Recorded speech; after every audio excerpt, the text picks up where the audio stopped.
কাছাৰৰ ভুৱন পাহাৰৰ গুলিয়াগুলিৰ ঘটনা সন্দৰ্ভত আৰক্ষী অধীক্ষকৰ সংবাদমেল আৰক্ষীক আক্ৰমণ কৰি ধৃত ৩ উগ্ৰপন্থীক লৈ পলাই যোৱাৰ পৰিকল্পনা কৰিছিল উগ্ৰপন্থীৰ দলটোৱে মৃত উগ্ৰপন্থী কেইটা মণিপুৰৰ হিংসাত্মক ঘটনাৰে জড়িত থাকিব পাৰে বুলিও সন্দেহ প্ৰকাশ কৰিছে আৰক্ষীয়ে মৃত ৩ উগ্ৰপন্থীৰ এটা আছিল মণিপুৰৰ উগ্ৰপন্থীটোৱে দলৰ নেতৃত্ব আছিল আৰু সমগ্ৰ ঘটনা সন্দৰ্ভত তদন্ত অব্যাহত আছে বুলি সদৰি কৰিছে আৰক্ষী অধীক্ষক নুমল মাহাত্ৰাই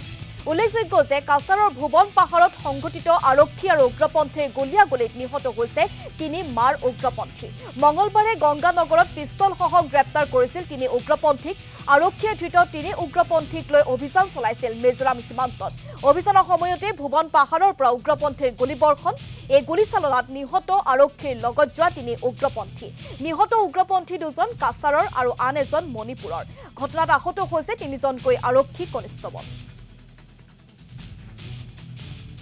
কালি আমি এটা বিশেষ খবৰ সূত্ৰে লাভ কৰিছিলোঁ যে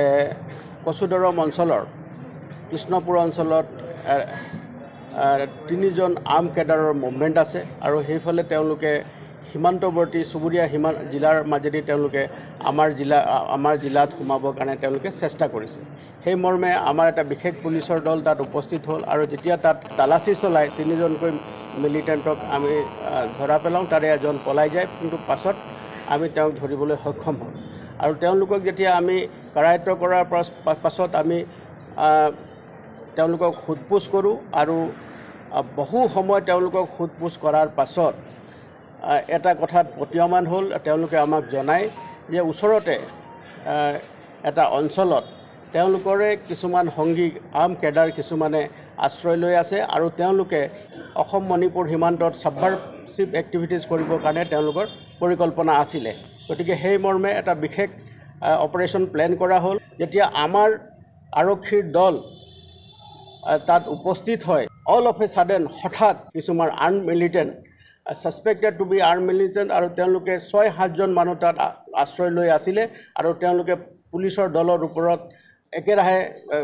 তেওঁলোকে গুলীবৰ্ষণ কৰিবলৈ আৰম্ভ কৰে যিকেইজন আমাৰ ধৃত ব্যক্তি আছিলে ৩জনকৈ ব্যক্তি আছিলে তেওঁলোকৰ নিৰাপত্তাৰ খাতিৰত আমি তেওঁলোকৰ বুলেট প্ৰুফ জেকেট আৰু তেওঁলোকৰ হেলমেট লগাই তাত লৈ যোৱা হৈছিলে আৰু সেই